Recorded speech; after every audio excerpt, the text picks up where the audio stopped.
अध्यक्ष महोदय, आज या सभागृहात उभा राहताना माझ्या मनात समाधानाची भावना आहे। राज्याचे लोकप्रिय उपमुख्यमंत्री आणि आमच्या पक्षाचे नेते आदरणीय एकनाथ शिंदे साहेब यांच्या आदेशावरून काल मी एसटी महामंडळाच्या सर्व युनियनची बैठक घेतली आणि त्या बैठकीच्या अनुषंगानं महाराष्ट्राच्या कानाकोपऱ्यात अहोरात्र सेवा देणाऱ्या एसटीच्या सुमारे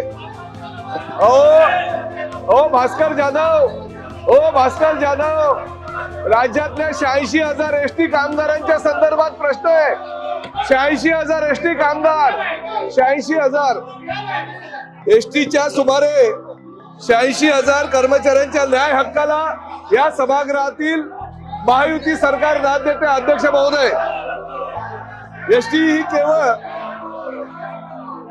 परिवहन संस्था नाही, ती महाराष्ट्राच्या सर्वसामान्य जनतेची जीवनवाहिनी आहे।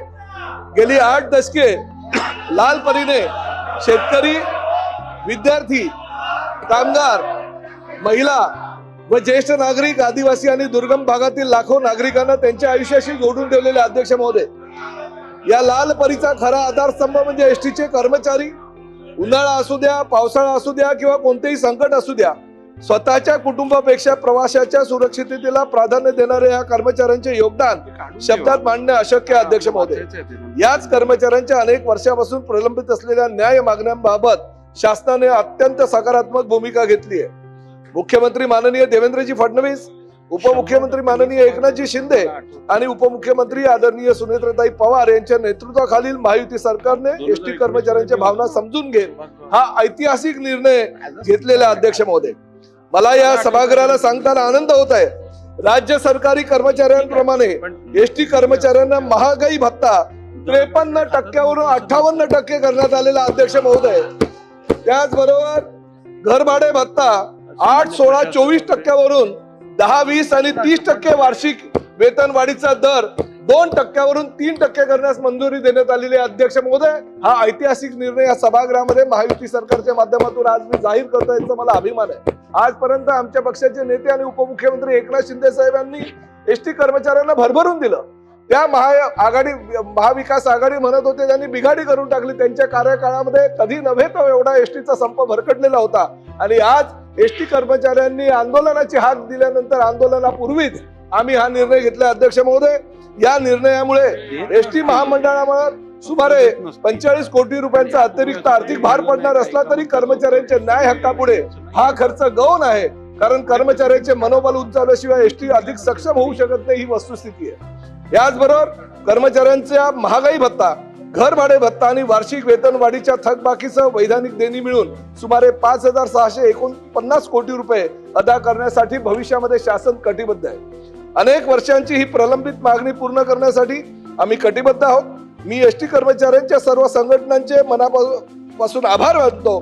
त्यांनी संघर्ष केला, संयमी राखला, सकारात्मक चर्चेच्या माध्यमातून मार्ग काढण्यावर त्यांनी विश्वास ठेवला आणि विशेषतः कृती समितीचे नेतृत्व करणारे आमदार गोपीचंद पडळकर साहेब, त्याचबरोबर आमदार सदाभाऊ खोत यांनी वेळोवेळी आणि त्याचबरोबर कृती समितीचे सर्व सदस्य यांनी वेळोवेळी कर्मचाऱ्यांच्या भावना या सभागृहात प्रभावीपणे मांडल्या। त्यांच्या प्रयत्नांचेही मी कौतुक करतो।